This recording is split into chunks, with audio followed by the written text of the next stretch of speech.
Bom dia a todos, sejam todos bem-vindos ao Hospital Amor e Caridade. Vamos falar um pouquinho de Jesus hoje, pessoal? Vamos? Eu trouxe algumas curiosidades sobre o Messias. Muita coisa que a gente não sabe. Algumas pessoas devem até saber, mas eu, por exemplo, não sabia. E eu procurei pesquisar um pouco e descobri algumas curiosidades, fatos novos sobre o nosso querido irmão Jesus. Vamos dar início à nossa palestra de hoje, com a graça dos nossos mentores e de nosso irmão Jesus. Jesus, o mensageiro da paz. Fatos curiosos sobre Jesus, né? E sua vida, o período que ele teve aqui conosco. Jesus não sabia de todas as coisas. É bem interessante a gente tentar entender isso.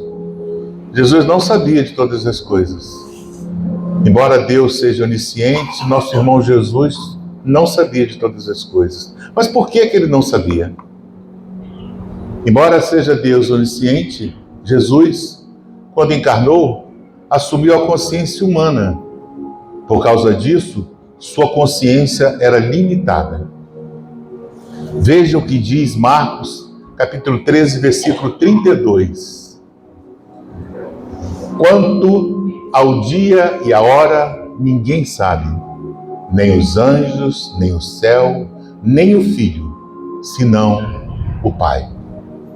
Palavras do próprio Jesus, que ele disse que nem ele sabia de todas as coisas. E a gente tem aquela imagem que Jesus sabia de tudo. Não sabia não. Mais uma curiosidade sobre Jesus. Jesus não viveu na miséria. Muitos de nós cristãos carregamos essa imagem de Jesus que vivia na miséria. Não vivia. Bem, alguém sabia disso? Que Jesus não vivia na miséria? Olha que interessante. São versículos bíblicos, tá, pessoal? Vejamos 2 Coríntios, capítulo 8, versículo 9. 2 Coríntios, capítulo 8, versículo 9. Porque já conheceis a graça de nosso Senhor Jesus Cristo, que sendo rico, por causa de vós, se fez pobre, para que pela sua pobreza enriquecesseis. Olha que interessante, né? Jesus é descendente da tribo de Davi.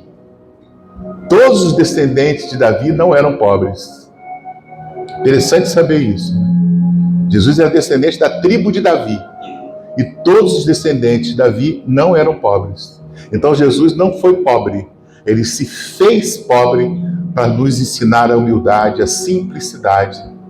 Aí nós podemos compreender a grandeza desse Espírito, que deixou tudo que ele tinha de lado para se mostrar simples, humilde e nos direcionar por um caminho evolutivo.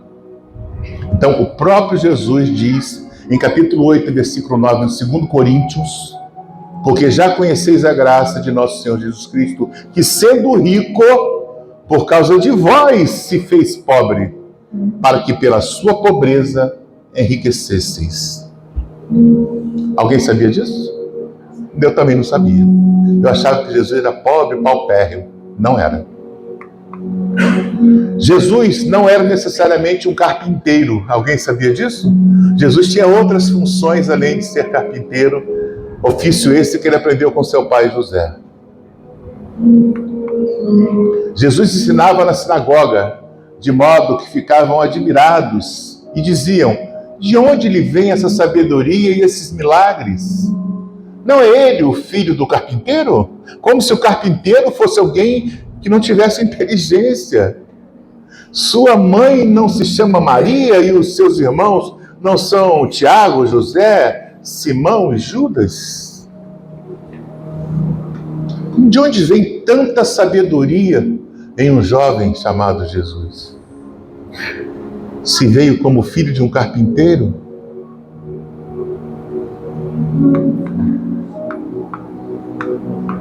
Os soldados, uma curiosidade interessante isso aí, quando Jesus foi crucificado, segundo consta, segundo a gente entende, os soldados que crucificaram Jesus brigaram pela túnica de Jesus, pelas suas vestes, pelo aquilo que Jesus vestia. Não brigaram, não. Olha que interessante. Tendo, pois, os soldados crucificados Jesus, tomaram as suas vestes e fizeram 4 partes para cada soldado. Uma parte também a túnica, porém a túnica tecida de alto a baixo não tinha costura. Disseram, pois, uns aos outros: não a rasgaremos, mas lancemos sorte sobre ela, para ver com quem ela vai ficar.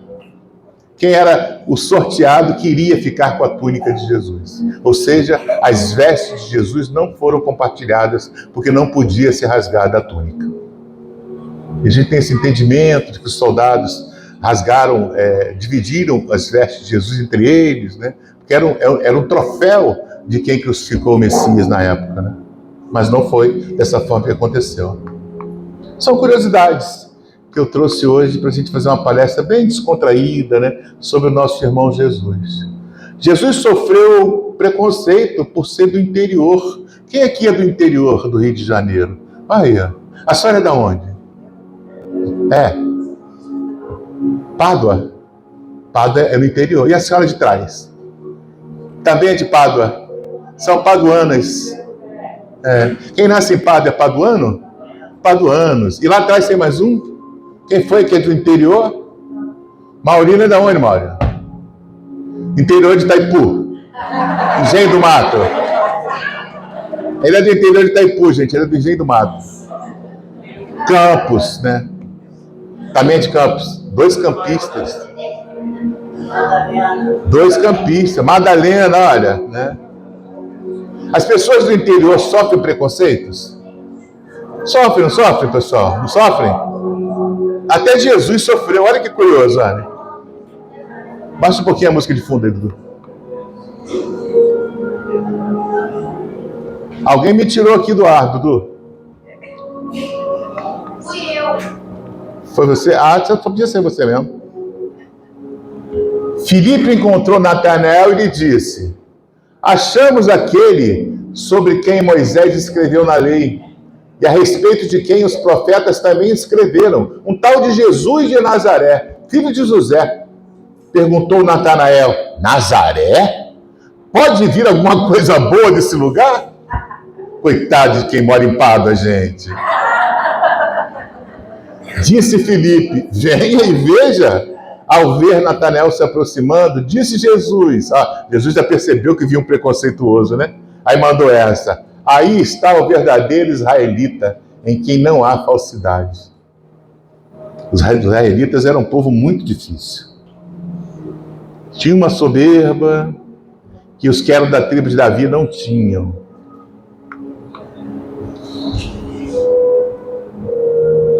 Traduzindo do hebraico para o inglês, o nome Jesus seria Joshua.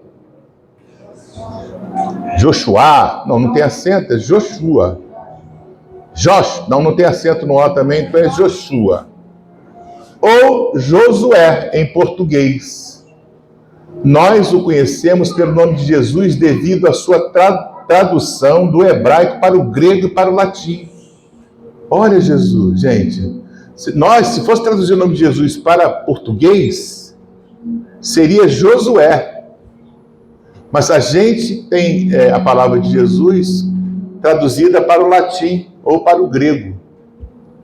Por isso a gente chama ele de Jesus. Alguém sabia disso?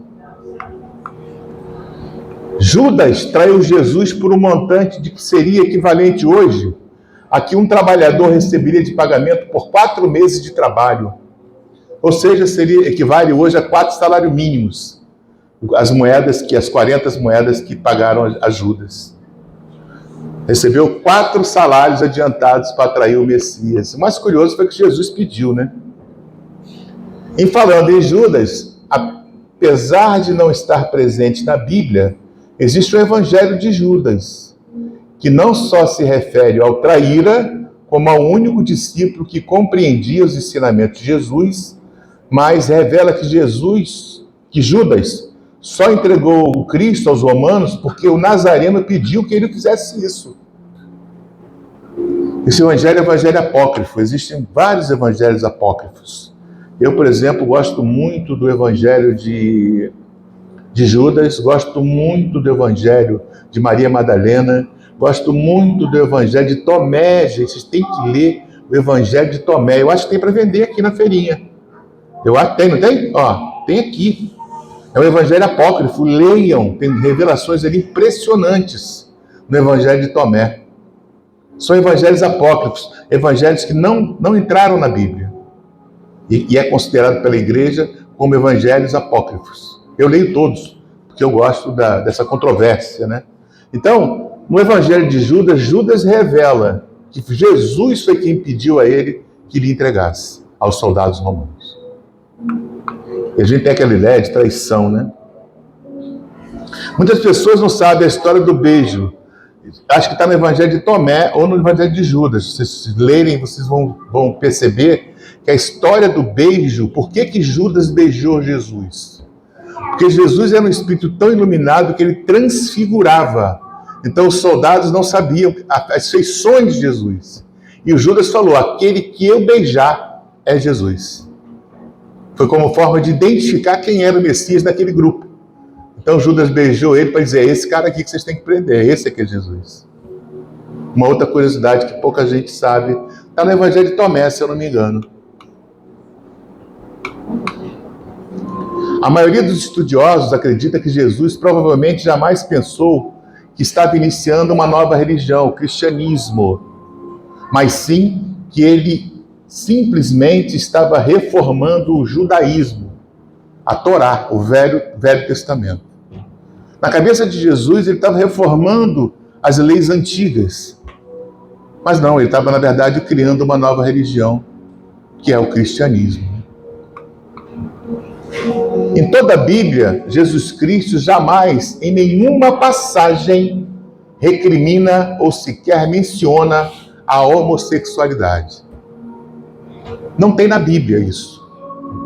E na época de Jesus, havia homossexuais. Não tenho dúvida disso.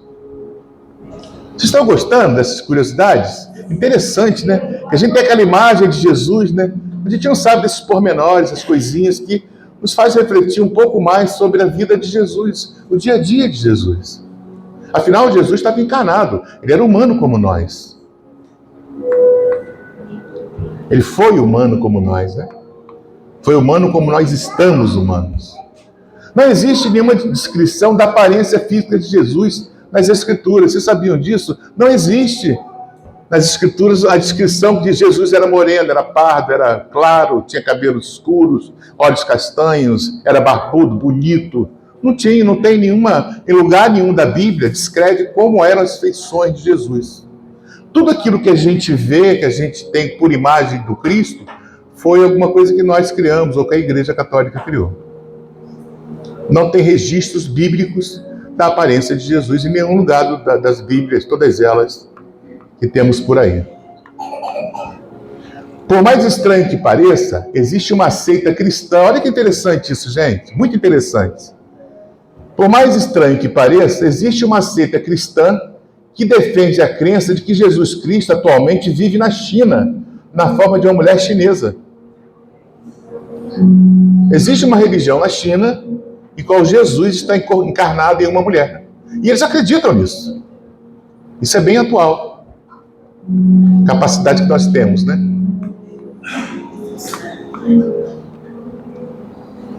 Sabia que bem ao lado da tumba de Maomé, o principal profeta do islamismo, existe uma sepultura reservada especialmente para Jesus Cristo? Que também é reverenciado como profeta pelos muçulmanos? Existe esse túmulo, está pronto lá esperando Jesus até hoje. Ao lado da tumba de Maomé, existe uma tumba pronta para receber Jesus. Que, segundo os muçulmanos, foi um grande profeta também. Assim como Jesus o foi. Ainda sobre o islamismo, Jesus Cristo é mencionado mais vezes no Alcorão, o livro sagrado dessa religião, do que o próprio Maomé. Eu já li o Alcorão. É maravilhoso. É um livro maravilhoso. Aconselho todos vocês a lerem. Eu acho que quem se compromete, acho que quem se dedica a fazer o que eu faço, a escrever, a pregar a palavra de Deus, né, tem que estudar todas as vertentes religiosas. Eu não posso ficar preso a um livro, não é? Eu fico sujeito a ser doutrinado por aquela ideia. O Espiritismo é bem legal porque ele nos convida a fazer uma reflexão total. O espírita tem que ler a Bíblia, tem que ler a Torá, tem que ler o Alcorão, tem que ler outros autores, tem que ler o Pentateuco espírita, para que ele tenha uma ideia universalista da religião a qual nós estamos. Quanto mais conhecimento você adquire, melhor é a sua condição intelectual sobre religião.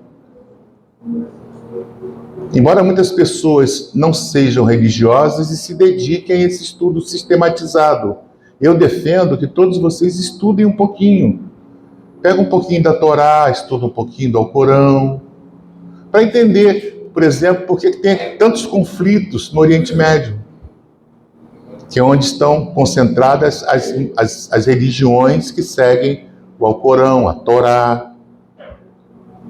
Dificilmente no Oriente Médio, o cristianismo é uma religião que não é tão grande quanto o islamismo, quanto o judaísmo. Então, por que o judeu e o islã entram em conflito? Por que tanto conflito no Oriente Médio? A gente deveria entender isso antes de, por exemplo, opinar sobre o conflito em Gaza, por exemplo. Eu acho que qualquer conflito já não é de Deus, né? Falando em conflito, já não entra Deus no meio, né? Mas por que eles brigam tanto? Você vai entender se você fizer um estudo sobre a Torá, sobre o Alcorão, sobre o Velho Testamento, sobre a Bíblia, sobre Moisés, sobre Malaquias, os grandes profetas do passado. Porque a gente não fica bitolado, né? Ah, só o meu pastor que está certo. Ah, só o meu pai de santo que está certo. Sai disso, cara. Abre a tua mente, estuda todas as possibilidades, todas as vertentes, dá uma olhadinha. Não custa nada. Para que a gente entenda por que no Alcorão se fala mais de Jesus do que o próprio Maomé, que é o autor do livro, do profeta Maomé. Uma estátua imensa de Jesus, com quase 20 metros de altura, que ficava em uma igreja situada na cidade de Monroe, em Ohio, nos Estados Unidos, foi completamente destruída por um raio, seguido de um incêndio. Seria a ira de Deus? Se um raio cai numa imagem de Jesus, é a ira de Deus? Durante as gravações do filme A Paixão de Cristo, Mel Gibson, mais duas pessoas foram atingidas por raios, sendo uma delas o ator Jim Caviezel, que deu vida a Jesus na trama. Seria também uma ira de Jesus? Será que Deus fica no céu apontando para aquele filho que está errando e manda um raio na cabeça dele? Eu acho que Deus tem mais o que fazer, né? Eu não consigo imaginar Deus sentado numa nuvem, olhando para mim, pregando aqui, vou mandar um raio na cabeça desse cara. Eu não consigo. Isso eu acho que uma figura, uma ilusão humana, né? Está mais para o humano do que para Deus, né? Curiosidades sobre Jesus. Vocês sabiam que nos Estados Unidos, 73% das pessoas acreditam que Maria, mãe de Jesus, realmente era virgem quando deu à luz? Eu não sabia disso. 73% das pessoas acreditam. Estima-se que pelo menos 20 milhões de pessoas tenham morrido durante a rebelião Taiping na China, conflito liderado por um homem que se dizia irmão de Jesus Cristo e tentou impor uma teocracia no país baseado em sua interpretação do cristianismo. Olha que loucura!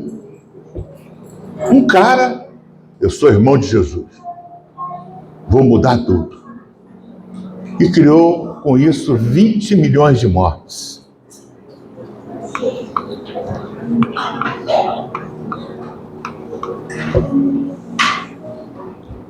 Houve um caso na Índia de uma estátua de Jesus que vertia água misteriosamente pelos pés. E muitos fiéis chegaram a coletar o líquido e às vezes até bebê-lo, por acreditar que se tratava de uma substância milagrosa. No entanto, investigações revelaram que a tal água milagrosa era originada de um banheiro entupido que ficava próximo da escultura. E está todo mundo bebendo mijo. Vamos tomar um mijinho aqui de Jesus, gente? Loucura, né? Vocês sabiam disso? Eu não sabia também. Achei mal barato isso. Imagina quando o cara descobriu que era do banheiro, hein? O desespero dele. Aquela água que está lá em casa é do banheiro. O ateísmo cristão, gente, existe e consiste em um sistema de crenças em que os ensinamentos de Cristo são respeitados, mas seus seguidores rejeitam a ideia de que eles foram transcritos a Jesus por Deus. Para os ateus cristãos, em vez de ser filho do Todo-Poderoso, o Nazareno foi apenas um filósofo e um homem voltado ao humanitarismo. Não acreditam que Jesus era filho de Deus e que Jesus era o Messias, o profeta prometido lá no Velho Testamento por quase todos os profetas. Lá na época de Moisés, né? Eles não acreditam que Jesus era o Messias. Isso aí eu sabia.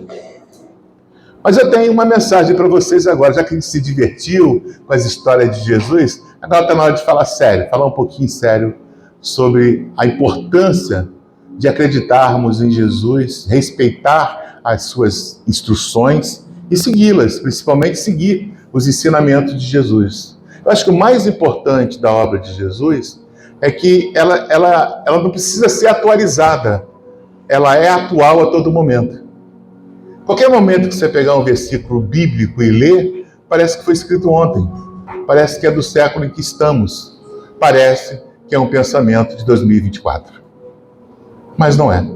Tem mais de 1000 anos que esses pensamentos foram escritos, ditos pelo nosso irmão Jesus, que essas mensagens foram trazidas pelo nosso querido irmão. Eu quero compartilhar com vocês um pouquinho disso. Primeiro, Jesus nos diz: conhecereis a verdade vos libertará. Na minha opinião, como médium, como trabalhador da seara espírita, ainda não há para nós, para mim pelo menos, uma verdade absoluta. Eu acho que todas as verdades devem ser compreendidas, estudadas, e aquelas que forem boas, absorvidas, porém aquelas que não lhe faz bem, descartadas. Como dizia o próprio Chico Xavier, disse várias vezes isso: se um livro não te agrada, não leia, mas se te agrada, absorva. Se uma mensagem mexe com o teu interior, traga ela para dentro de você. Se a mensagem não é boa, descarte. Não importa, se não te faz bem, não tem utilidade para você. Então, aquilo que vem... Ontem, por exemplo, eu estava assistindo um filme, um documentário da TV Record, começou ontem, sobre os profetas antigos, e logo nos primeiros 5 minutos do documentário eu já descartei. Para mim não interessa, porque tem um conteúdo que ele fala de Adão e Eva que para mim não serve. Para mim o conceito de Adão e Eva é uma história de algum lugar. Mesmo porque o filho de Adão e Eva abandonou os pais, foi viver em outro lugar e voltou casado. Então Adão e Eva não foram os primeiros homens, o primeiro homem e a primeira mulher. Respeito quem acredita, porém para mim esse conteúdo não serve. Então quando Jesus diz: conhecereis a verdade vos libertará, para mim, Osmar Barbosa, a verdade absoluta ainda não chegou. Tem muitas verdades que a gente tem que procurar entender, acreditar e absorver. Eu acho que nem tudo está perfeito ainda. Eu acho que a mensagem ainda não foi nos entregue em sua totalidade, ainda não está completa a mensagem divina. Falta ainda muita coisa para a gente entender. Eu falo isso porque o meu trabalho de escritor é todo feito em desdobramento. Desdobramento é a capacidade, é a faculdade de alguns médiuns que têm esse tipo de mediunidade, que consegue estar em outro lugar estando preso ao seu corpo físico. Ou seja, a minha consciência transcende e vai a outros lugares e vê coisas, escreve coisas, recebe mensagens, ouve espíritos, tudo em desdobramento. É uma faculdade mediúnica a qual eu possuo e a qual eu escrevo todos os meus 60 livros que vocês já receberam. Então, tudo que eu escrevo nos livros, eu vejo e ouço no plano espiritual. Então, para mim, ainda não é uma verdade absoluta, porque, por exemplo, quando eu chego em uma cidade espiritual, eu vejo que ela é muito diferente de outra cidade espiritual. Existem cidades espirituais mais evoluídas, mais perfeitas, e outras nem tanto. Então, ainda não há, para mim, uma verdade absoluta. Ainda não há um plano espiritual absoluto, que eu desconheço um plano espiritual totalmente perfeito. Então, para mim, essa frase ela é muito interessante, mas para mim não há uma verdade absoluta ainda em se tratando de religião, de vida espiritual. Mesmo porque a verdade que Jesus nos convida a conhecer está sendo pregada pelo homem. E tudo aquilo que vem do homem traz o DNA do homem. Ainda não temos, hoje acho que a gente não tem nenhum mais encarnado. Eu acho que o último espírito puro que teve entre nós foi o Chico. Não desmerecendo quem acredita em outros médiuns, em outras pessoas, em outros pastores, em outros padres, bispas, etc. Na minha visão, na minha tosca visão, o último espírito puro que esteve encarnado entre nós chamava-se Francisco Cândido Xavier. Por enquanto estamos órfãos de um espírito de tamanha envergadura encarnado. Uma outra frase, Jesus disse: eu sou a ressurreição e a vida. Quem crê em mim, ainda que morra, viverá. E quem vive e crê em mim, nunca morrerá. Se tem alguém aqui que acredita em morte ainda depois dessa frase, pelo amor de Deus. Ele é bem claro, mais claro impossível. Que ele fala, eu sou a ressurreição, eu sou aquele que vive depois. Essa palavra ressurreição, a gente entende que nasce depois. Ou seja, eu vou nascer depois. Eu sou aquele que nasce depois. Quem crê em mim, mesmo que morra, viverá. O que ele está dizendo? Que após a morte tem vida. E por fim, ele diz que quem vive e crê em mim nunca morrerá, porque quem tem Jesus no coração aceita essa passagem com serenidade. O nosso irmão Chico sempre nos alertou que o nosso maior problema, e eu vivi isso, é quando você abre os seus olhos após a morte. Porque os olhos físicos vão estar fechados, mas o seu olho espiritual, esse vai abrir, eu garanto a você. Eu não estou prometendo, eu estou dizendo o seguinte, você vai acordar do sono da morte. Porque eu vivi isso, eu passei por isso.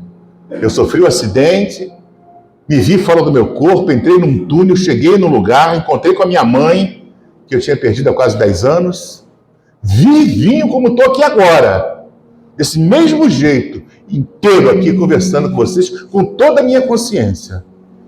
Então eu asseguro para vocês, todos vocês vão acordar do sono da morte. Preste atenção nisso. Porque você tem que estar consciente disso, para você não entrar em desespero, porque a maioria se desespera e reclama e chora pelo tempo perdido, pelas oportunidades que teve de viver uma boa vida e dispensou, pelas oportunidades que teve de fazer o bem e não fez, pelas oportunidades que teve de pedir perdão e não pediu, pelas oportunidades que teve de se tornar uma pessoa melhor e não o fez. É nessa hora, quando você acordar, que você vai lembrar dessas palavras, vai dizer, por que eu não ouvi o seu Osmar? Por que eu desdenhei naquele domingo de manhã? Agora eu estou aqui acordado, o que eu faço? Porque dependendo da sua condição, você pode acordar num lugar muito ruim. Eu espero que não. E é para isso que a gente trabalha tanto aqui. Para que vocês acordem num lugar bom. Não que o Pai vai castigar, não, esquece isso. Pedro perguntou a Jesus: Jesus, aonde está o meu tesouro? Jesus respondeu: aonde estiver o teu coração, ali também está o teu tesouro. Ou seja, se você é bom, lugar bom. Se você é ruim, lugar ruim. Justiça divina. O assassino não pode acordar junto com a sua vítima. Para cada um existe um lugar. Justiça divina. Não cabe no reino de Deus o assassino e sua vítima. Para o assassino, o reino do assassino. Para a vítima, o reino da vítima. Justiça divina não é castigo, não é punição, é oportunidade de recomeço. Então, mais claro do que isso, não tem. Não tem. Se você não acredita no Espiritismo, se você não acredita na Bíblia, se você não acredita em nada, lamento. Agora, se você não acredita na palavra de Deus, lamento. Porque quem crê em mim, ainda que morra, viverá. Mais claro que isso, realmente não tem. Jesus disse: de que serve ao homem conquistar o mundo inteiro se perder a alma? Quantas pessoas estão nesse momento, meus irmãos e irmãs, no leito de um hospital, morrendo com dinheiro no banco para comprar o hospital? Quanta gente trabalha a vida inteira juntando dinheiro para no final da vida tentar comprar a saúde, que não está vendo em lugar nenhum. De que vale conquistar o mundo inteiro se você perder a sua alma? Quando você vai à casa de Deus, você vai com horário marcado? Quando você vem ao centro espírita, está preocupado com a hora que vai acabar? Quantas horas você dedica para se encontrar com teu pai? Está com pressa de quê? O pai não tem pressa para te receber aqui. Ele está aqui para te receber. Você trabalhou a semana inteira. Chegou aqui 8, 9, 10, 8 da manhã.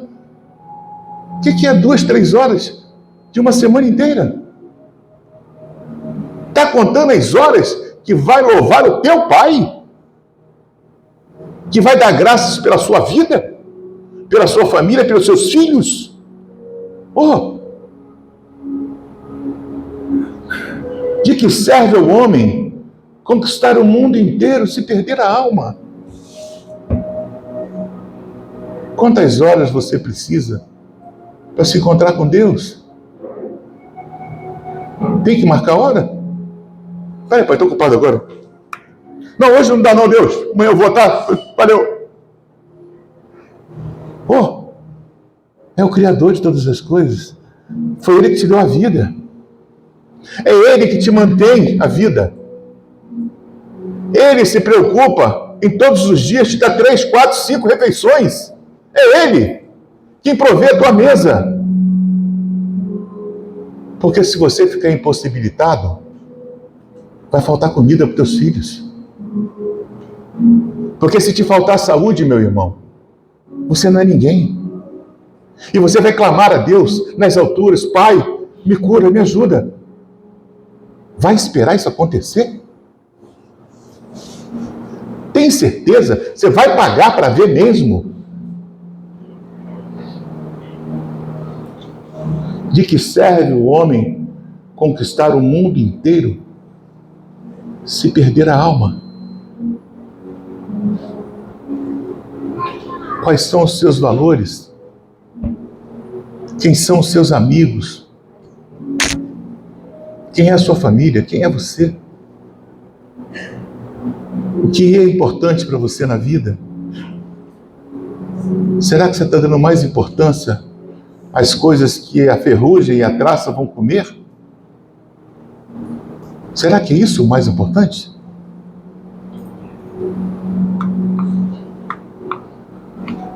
Ame seus inimigos. Faça o bem para aqueles que te odeiam. Abençoe aqueles que te amaldiçoam. Reze por aqueles que te maltratam. Se alguém te bater no rosto, ofereça outra face. Jesus Cristo. Pare de brigar com o mundo. Não adianta você ficar revoltado porque o mundo não está te entendendo. É você que não está entendendo o mundo, meu amigo, minha amiga. É você que está criando dificuldade para Deus abençoar a tua vida. É você que está fechando a porta da bênção. É você que está contando as horas que vai ficar no centro espírita hoje. Não, hoje eu estou ocupado, não tem futebol, daqui a pouco, meus amigos, Flamengo, hoje tem Flamengo.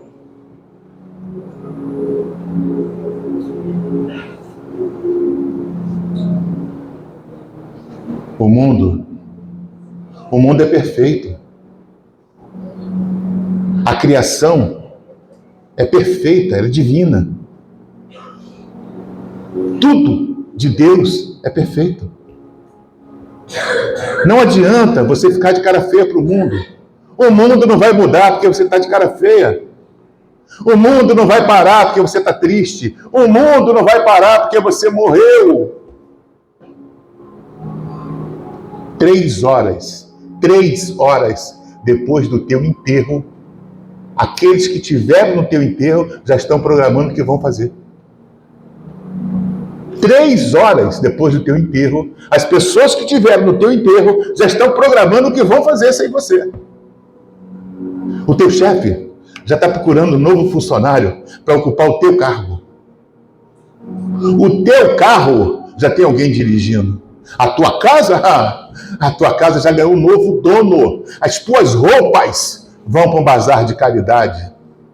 O teu corpo começa a inchar e apodrecer.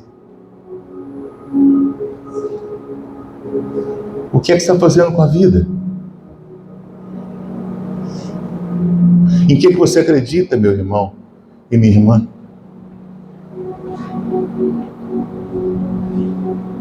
Como é que você está levando a sua vida? Está sorrindo todos os dias? Sorria. Porque quem criou esse mundo não quer ver você triste. Imagina, o cara investiu tudo que ele tinha de conhecimento para criar esse mundo perfeito, para você ficar triste. Imagina a tristeza do nosso Pai quando olha você chorando, depois de ter recebido esse presente chamado vida, chamado filho. Olha que presente, gente. Olha que presente lindo, inocente, totalmente dependente da mãe, totalmente dependente de você. É um pedacinho de você, saiu de dentro de você. Olha o presente que Deus te deu e você está triste? Me poupa. Não dá para ficar triste quando a gente se reconhece como filho de Deus. Não dá. Não dá para ser triste quando você olha para dentro de você e vê que dentro de você existe a palavra de Deus. Deus está aqui. Você é um templo sagrado. Você veio da criação. Você é parte da criação de Deus. Você não é o lixo da criação. Não. Você é a cereja do bolo. Você é a parte mais importante da criação. Porque tudo que foi criado aqui é para a sua felicidade. E por que você está triste? Porque brigou com o namorado. Porque não está no emprego certo? Calma. Conversa com Deus. Deus é o melhor psiquiatra, é o melhor analista, é o melhor psicólogo. Porque Ele te ouve em silêncio. E o remédio da cura é a felicidade, atributo divino. Ame seus inimigos. Faça o bem àqueles que te odeiam. Quanta gente já passou pelo meu caminho e não compreendeu essas palavras que prego aqui todos os domingos e tem coragem de falar mal de mim. Que Deus perdoe meus inimigos, que eu não os tenho em meu coração. Eu não mereço ter inimigos. Tudo quanto, pois, quereis que os homens vos façam, assim fazei vós também a eles. Gente, uma pedra arremessada não volta atrás. Uma palavra proferida não pode ser reparada. Cuidado com o que você faz, cuidado com o que você fala. Cuidado com as suas relações. Uma coisa dita a alguém pode durar dias na cabeça dela. Tenha mais empatia, mais responsabilidade com aquilo que você faz, principalmente nós, que somos chefes de família, nós, pais de cabelinho brancos ou carecas. Nós já perdemos tudo que tinha. Mais responsabilidade nas nossas relações familiares, mais palavras de amor, no trabalho, no trânsito, na rua, em todos os lugares. Porque tudo aquilo que a gente faz ao outro terá de ser reparado. Quantas vezes você quer encarnar novamente? Para! Vai viver a vida espiritual, ela é linda. Se a terra é bonita, imagina o céu. Na verdade, te digo que aquele que não nascer de novo não pode ver o reino de Deus. Oh, meu Deus do céu! Oh, Senhor! Abre essas mentes, Pai. Clareia todos que estão aqui da existência eterna, Senhor. Todos nós continuaremos. Como é que você quer continuar? Você quer ir embora e nunca mais voltar aqui para ver quem você ama? Imagina, você ser separado pelo advento da morte, da falência do teu corpo e nunca mais poder ver um filho, nunca mais poder abraçar o seu filho. Imagina que dor que é ficar isolado de todo mundo porque você não ouviu o que eu estou falando hoje. É você que tem que melhorar, não é o mundo. É você que tem que se tornar um ser melhor, não é o mundo é perfeito. Nós é que somos imperfeitos. Não critique, não se espelhe no outro. A essência divina está dentro de você. Faça-se luz por onde você passar. Se não puder dizer uma palavra amiga, cala a boca. Se você não puder falar uma coisa boa para alguém, fecha a boca. Não atrapalhe quem está caminhando. Todos nós temos dificuldades todos os dias. Estar vivo já é difícil. Então contribua com palavras boas, palavras motivacionais. Vai dar certo. Deus te abençoe. Vai com Deus.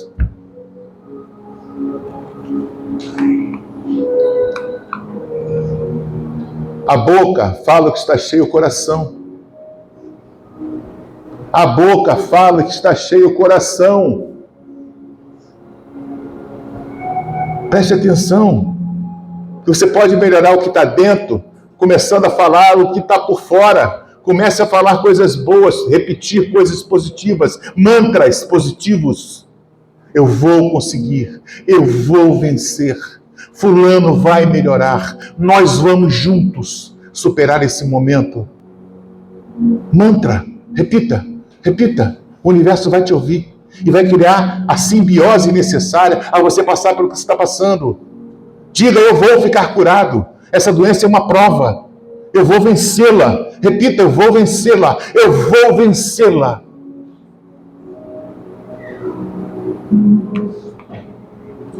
E por último, meus irmãos, a orientação mais perfeita da Bíblia. Amai-vos uns aos outros como eu vos amei. É difícil? Se fosse tarefa fácil, Jesus não tinha vindo. Se ele veio para nos orientar, é porque precisamos de orientação. Então ouçamos a palavra do Messias e busquemos amar sem distinção. Amar uns aos outros como Ele nos pediu. Sua vida é muito importante. Nada do que você faça de bom ou ruim pode aumentar ou diminuir o amor que Deus tem por você. Quer se sentir amado todos os dias da sua vida? Ame a todos como Jesus nos amou. Receba o amor de Deus em sua vida. Agora diga comigo: eu recebo, eu recebo, eu recebo. Glória a Deus nas alturas. Obrigado a todos. Osmar Barbosa, me sigam na rede social. Muito obrigado, pessoal.